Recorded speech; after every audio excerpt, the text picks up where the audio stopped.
আসসালামু আলাইকুম রহমতুল্লাহ। প্রিয় শিক্ষার্থী, সবাই কেমন আছো?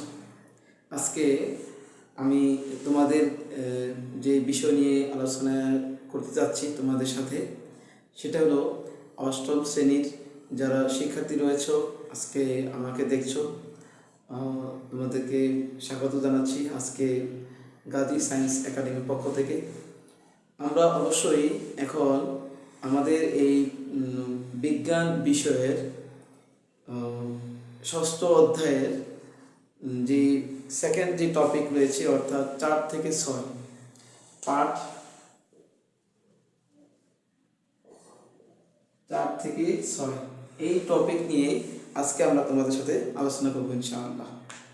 অবশ্যই ক্লাসের প্রতিটি কথা, প্রতিটি বিষয় মনোযোগের সাথে শ্রবণ করবে, এতে তোমার অনেক উপকার হবে ইনশাআল্লাহ। প্রথমে আমরা যাব পারমাণবিক সংখ্যা সম্পর্কে। কি সংখ্যা? পারমাণবিক সংখ্যা। আসলে এই পারমাণবিক সংখ্যা কি, এটা খুবই গুরুত্বপূর্ণ, পরীক্ষায় এটা আসে, তো এটা গুরুত্বের সাথে বোঝার চেষ্টা করো। আমি একটা মৌল দিয়ে এটা বুঝাবো। নিচে লক্ষ্য করে দেখো, এখানে আমি লিখেছি হিলিয়াম, এর বাম পাশে নিচে রয়েছে 2, উপরে রয়েছে 4। আমরা জানি আমরা মানুষ যারা, আমাদের পা থাকে নিচে, মাথা থাকে উপরে। তার মানে পা নিচে, এর অর্থ হলো মৌলের ক্ষেত্রে যদি আমরা বলি, এই পাটা হলো পারমাণবিক সংখ্যা, অর্থাৎ এই মৌলের মধ্যে একটু হলো পারমাণবিক সংখ্যা।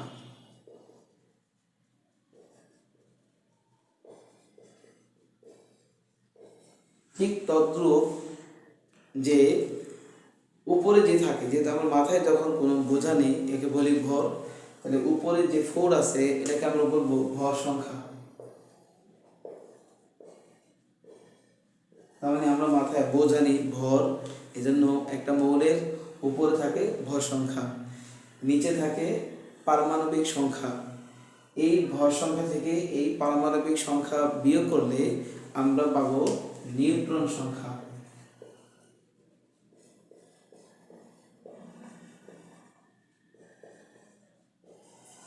নিউট্রন সংখ্যা আমরা পেয়ে গেলাম।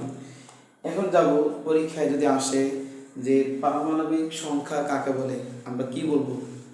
পারমাণবিক সংখ্যা হলো কোনো মৌলের প্রোটন সংখ্যাকে ওই মৌলের পারমাণবিক সংখ্যা বলে। আমরা জানি, এর আগের ক্লাসে আমরা শিখেছি যে পরমাণু বিভাজ্য, একে ভাগ করা যায় এবং এটি 3টি কণায় ভাগ হয়: ইলেকট্রন, প্রোটন, নিউট্রন। এটা আমরা জেনেছি গত ক্লাসে। তো সেই ইলেকট্রন, প্রোটন এবং নিউট্রন সম্পর্কে আমরা এই পাঠ থেকে আরও সুন্দর ধারণা পেতে পারি। যেমন পারমাণবিক সংখ্যা যেটা, এটা কয়েকটা নাম আছে, কয়েকটা নামই আমরা অভিহিত করতে পারি।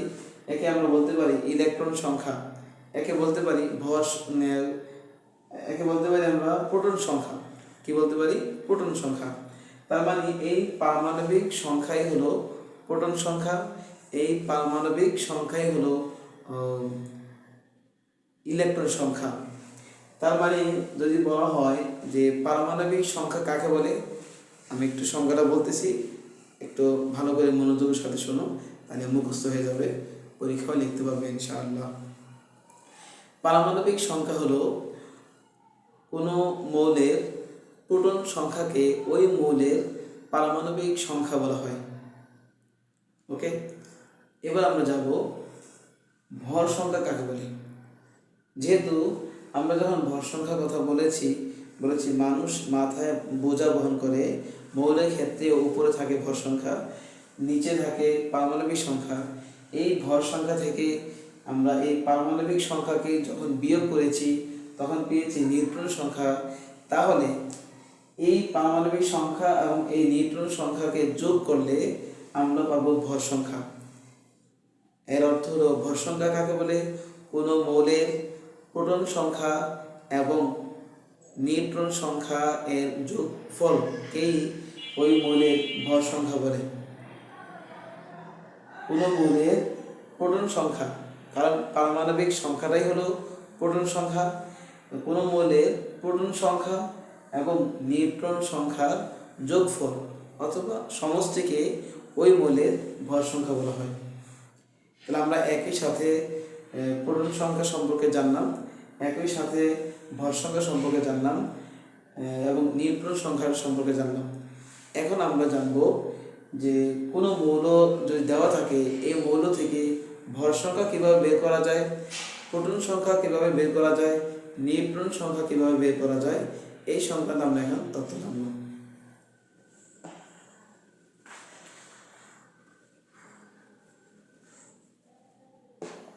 আমি একটি মৌল দিয়ে বুঝাবো। Na, এটা হলো সোডিয়াম। সোডিয়ামের নিচে থাকে পারমাণবিক সংখ্যা আমরা একটু আগে জেনেছি, এটা হলো 11, এর ভর সংখ্যা থাকে উপরে হলো 23। আমরা প্রথমে জানবো এই মৌলটির প্রোটন সংখ্যা কত।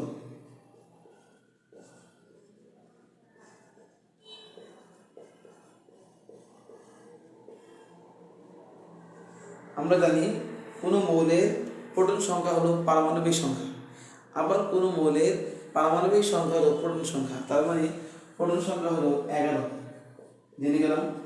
এবার আমরা জানবো এই মৌলের ভর সংখ্যা কত।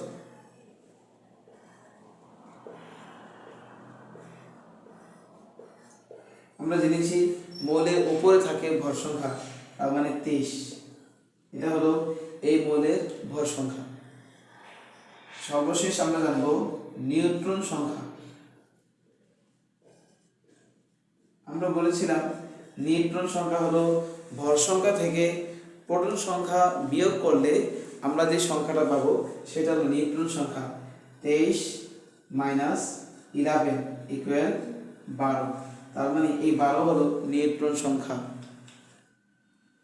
তো প্রিয় শিক্ষার্থী, আশা করি আজকের টপিকটা আমরা চেষ্টা করলাম খুব সুন্দর করে ভেঙে ভেঙে বোঝানোর জন্য। তোমরা অবশ্যই এই টপিকগুলো বাসায় চর্চা করবে, তাহলে আশা করি খুব সুন্দরভাবে এই টপিকগুলো তোমাদের আয়ত্তে চলে আসবে। কারণ এই টপিক থেকে তোমাদের পরীক্ষায় সৃজনশীল প্রশ্নের গ মার্কে প্রশ্ন আসে। গ মার্কে হলো 3 নম্বরের প্রশ্ন থাকে। তো তুমি যদি এই বিষয়গুলো খুব ভালো করে রপ্ত করতে পারো তাহলে তুমি পরীক্ষা অবশ্যই 3 পেয়ে যাবে। তারপর এখানে আরও প্রশ্ন আসে, যেমন কোনো মৌলের পারমাণবিক সংখ্যা বলতে কি বোঝায়, অথবা কোনো মৌলের পারমাণবিক সংখ্যা 8 বলতে কি বোঝায়, 11 বলতে কি বোঝায়। এই বিষয়গুলো পরীক্ষায় যখন আসবে তখনও তুমি কিন্তু পারমাণবিক সংখ্যা কাকে বলে সংজ্ঞা দিতে হবে। তারপরে এই মৌলের পারমাণবিক সংখ্যা 8 অথবা এই মৌলের পারমাণবিক সংখ্যা 11, এগুলো সম্পর্কে ডিটেলস বলতে হবে যে এই মৌলটির প্রোটন সংখ্যা 11, এই মৌলটির পারমাণবিক সংখ্যা হলো 8, এই মৌলটির ভর সংখ্যা যদি এত হয় তাহলে এখান থেকে এই প্রোটন সংখ্যা যদি বিয়োগ করি আমরা পাবো নিউট্রন সংখ্যা। এইভাবে ব্যাখ্যাগুলো উপস্থাপন করতে হবে। ঠিক আছে, তাহলে আমরা আজকের টপিকটি খুব সুন্দর করে আশা করি বুঝেছি। সবাইকে ধন্যবাদ আজকের এই ক্লাসটি দেখার জন্য। আশা করি পরবর্তীতে আমরা এর পরের যে টপিকগুলো রয়েছে সেগুলো নিয়ে ধারাবাহিক আলোচনা করবো ইনশাআল্লাহ। ততক্ষণ সবাইকে সালাম। আসসালামু আলাইকুম রহমতুল্লাহি ওয়া বারাকাতুহু।